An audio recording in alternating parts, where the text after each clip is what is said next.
ज़कात जो फ़र्ज़ है और कई सालों से देनी लाजिम है, उसकी तरफ ध्यान कोई नहीं होता, फजूल कामों में पैसे खूब लगाते हैं। हमारे यहाँ तो मिजाज ये बन गया है कि वालिद साहब बीमार होते हैं, उनको इलाज और ख़िदमत की ज़रूरत होती है, तो बस कोई गोली दे दी और कोई खिदमत न की। बूढ़े बाप को बोझ समझते हैं, और वही बूढ़ा बाप जब दुनिया से चला जाता है फिर आंसू भी बहा रहे होते हैं, और लोगों को दिखाने के लिए लंबी लंबी खैरातें भी कर रहे होते हैं। लोगों को दिखाने के लिए कर्ज लेकर वहाँ देगे भी पकाई जा रही होती हैं। आज अगर देगे ना पकाई तो लोग कहेंगे माँ रोए वालिद फौत हो गए ने, इन्ना कुछ कीता ही नहीं। ये लोगों को दिखाने के लिए, हालांकि ज़कात फ़र्ज कोई नहीं देते, ज़िंदगी में बाप का इलाज कोई नहीं किया, माँ बाप की खिदमत कोई नहीं की। तो जिस अल्लाह ताला ने माँ बाप की खिदमत को फ़र्ज करार दिया है, जिस अल्लाह ताला ने ज़कात को फ़र्ज करार दिया है, उस तरफ क्यों नहीं हमारा ध्यान चला गया? मालूम हुआ हमने शरीयत के हुक्म को नहीं, अपनी नाक को ऊंचा करना का मसला समझा हुआ है कि जहाँ हमारी नाक ऊंची हो बस वो तो अमल होगा, चाहे शरीयत का हो या ना हो। अल्लाह हमें इससे निकलने की तौफीक अता फरमाए। अच्छा, एक आदमी फौत हो गया, वालिद साहब फौत हो गए। जिनके फौत हो गए मेरे वालिद साहब समेत अल्लाह सब की मग़फ़िरत फरमाए। जिनकी ज़िंदा हैं माँ बाप की कदर करो और उनकी खिदमत करो, अल्लाह खिदमत की तौफीक अता फरमाए। वालिद साहब फौत हो गए, वालिद साहब ने किसी का कर्ज देना था।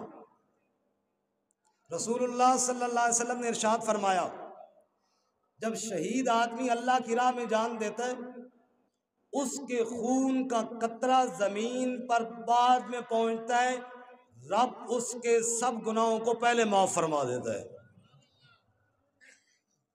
बात समझ में आ रही है? बोले ना जी, 20 मिनट तो सारे होते हैं, उसमें आध 10 मिनट तो आपको बुलाते बुलाते गुजर जाते हैं। बात समझ में आ रही है कि कोई वहाँ थोड़ी करो ना, अल्लाह के वली हो। समझ आ रही है? कोई नहीं आ रही? हाथ खड़ा करो शाबाश जिनको समझ कोई नहीं आ रही। माशाअल्लाह, ज़रा चुस्त हो गए, सारे 10 मिनट तो होते हैं। अल्लाह के पाक नबी सल्लल्लाहु अलैहि वसल्लम ने इरशाद फरमाया, शहीद जो अल्लाह की राह में जान देता है, उसके खून का कतरा ज़मीन पर बाद में पहुंचता है, रब उसके गुनाहों को पहले माफ़ कर देता है। आप सल्लल्लाहु अलैहि वसल्लम फरमाया,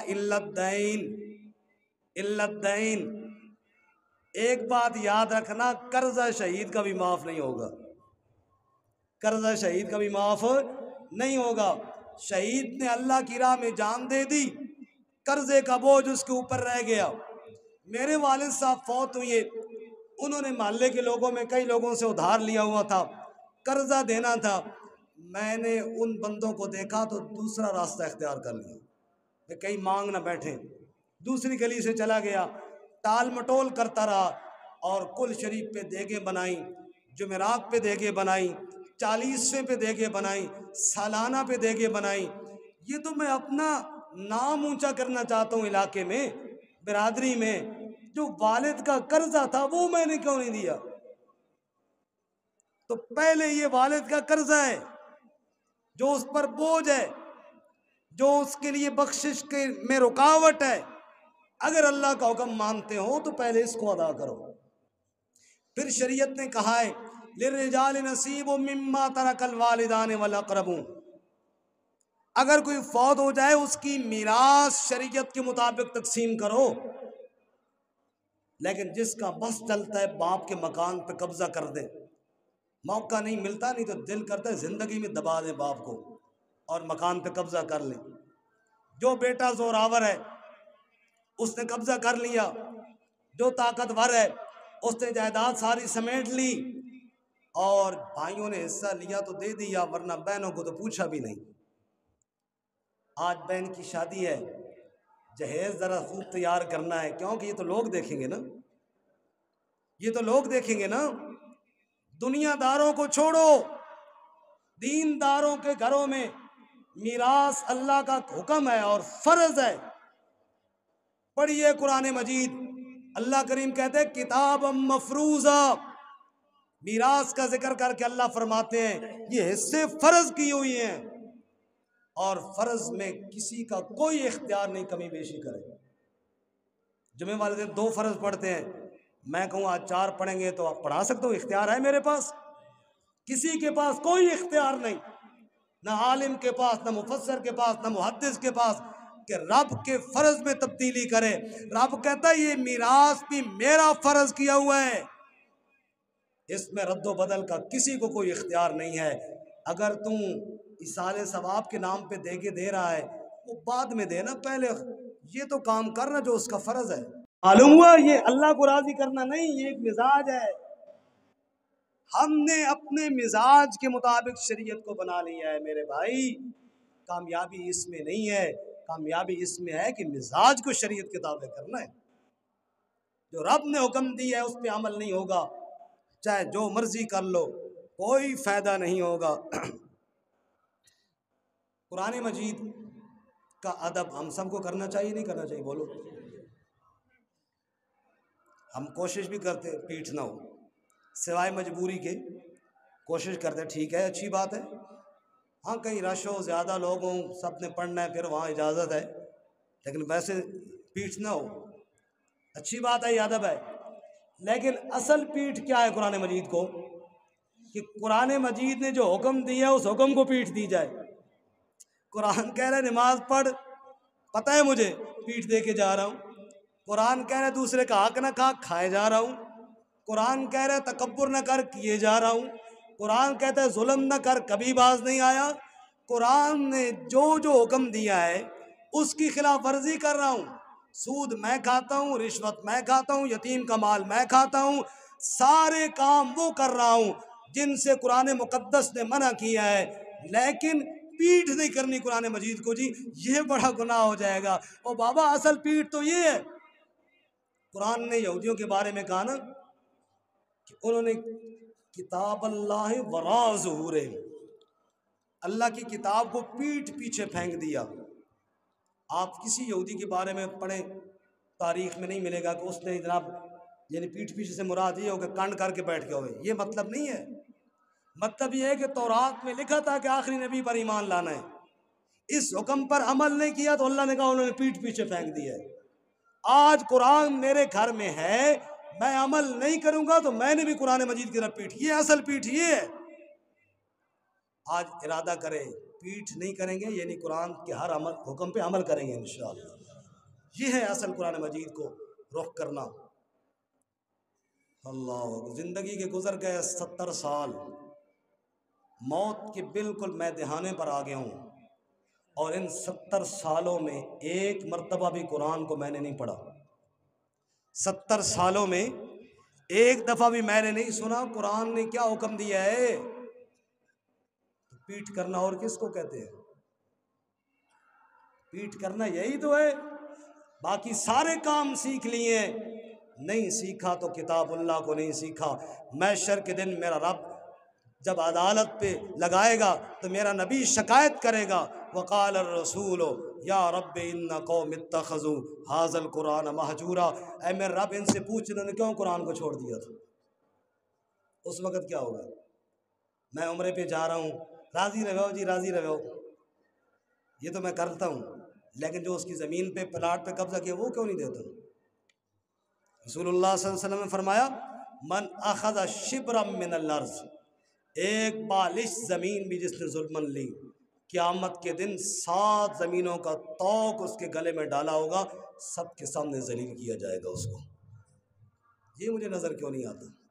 यहूदियों के ख़िलाफ़, ईसाइयों के ख़िलाफ़, हिंदुओं के ख़िलाफ़ मैं तकरीरें भी करता हूँ, स्टेटस भी लगाता हूँ व्हाट्सएप पे, फेसबुक पे पोस्टें भी शेयर करता हूँ। हिंदुओं की रस्में मैं अपनी शादी पे करता हूँ।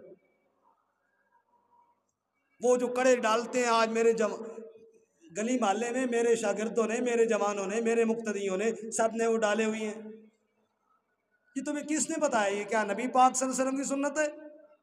तुमने हाथों में कड़े डाले हुए हैं, तुमने जनाब औरतों की मुशाबियत इख्तियार की हुई है, वो जनाब पीछे पोनियाँ और पांदरियाँ लगाई हुई हैं। कौन कौन सा रोना रोए बंदा, काम वो कि मेरे नबी ने फरमाया मन तशब्बह बिकौमिन फहुवा मिनहुम, जो किसी कौम की मुशाबित इख्तियार करता है वो उन्हीं में से हो जाता है। जिंदगी गुजर गई, आखिरी बात करूं, बातें तो बहुत सारी इरादा था लेकिन वक्त नहीं है। जिंदगी गुजर गई, कभी रो के मैंने रब के सामने दुआ की है कि मैं रोऊं या अल्लाह मेरे गुनाह बहुत हो गए मुझे माफ़ कर दे?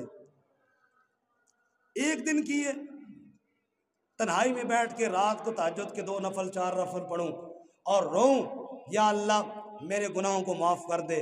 जब भी की है रस्म वाली दुआएं की है। आ जाओ जी मैं दुआ करनी है, ज़रा तुसी मेरे वास्ते दुआ करो। मैं कहूँ मेरे पेट में दर्द है तो कारी अब्दुल मालिक साहब ज़रा तुसी हाय हाय करो ना। क्यों जी मेरे पेट ही दर्द है, हाय हाय दूसरा बंदा करे। बात बयान थोड़ा कड़वा हो गया, चलो इसको थोड़ा मीठा करें। आखिर में हमारे कारी साहब, मैं इधर ही बैठे हैं, नाम नहीं लेता हूँ उनका, एक और कारी साहब, एक बंदा उनको दुआ के लिए ले गया हमारी इसी मस्जिद में, मैं नहीं था, वो आया तो दुआ के लिए ले गया।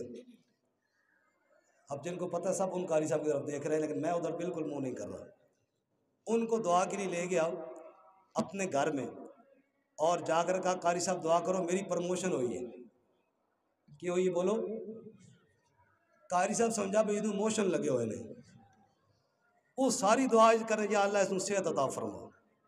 तो साढ़े एक साथी जेडे आमीन कहने वाले उन्हें समझा कोई लंटर पाया उस वास्ते दुआ हो रही है। दुआ करने वाला प्रमोशन वाले के लिए मोशन की दुआ कर रहा है, आमीन कहने वाले लंटर की आमीन कह रहे हैं दुआ हो गई।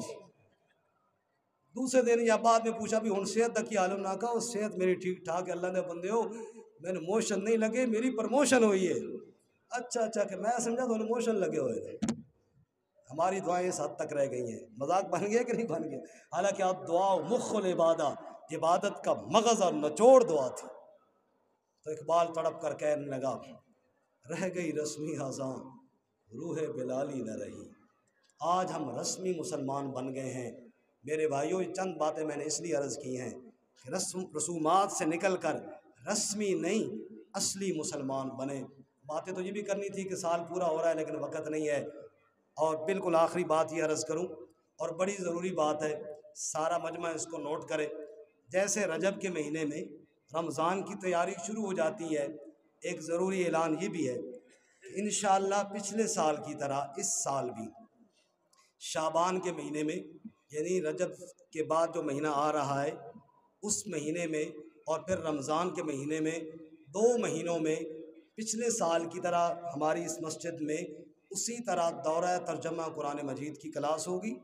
उसमें वो लोग जो ड्यूटियों पे नहीं जाते, ख़ास कर बुज़ुर्ग आदमी हैं या वो नौजवान हैं जो बाहर के चक्कर में अभी फ़ारग बैठे हैं, तो वो थोड़ा टाइम निकालें। इंशाअल्लाह बाद में भी ऐलान किया जाएगा, लेकिन नीयत अभी से करें। दूसरों जो फ़ारग हज़रात आपके इल्म में हों उनको दावत दें कि 2 महीने में यार एक दफ़ा पूरा कुरान सुन तो लें, रब ने कहा क्या है।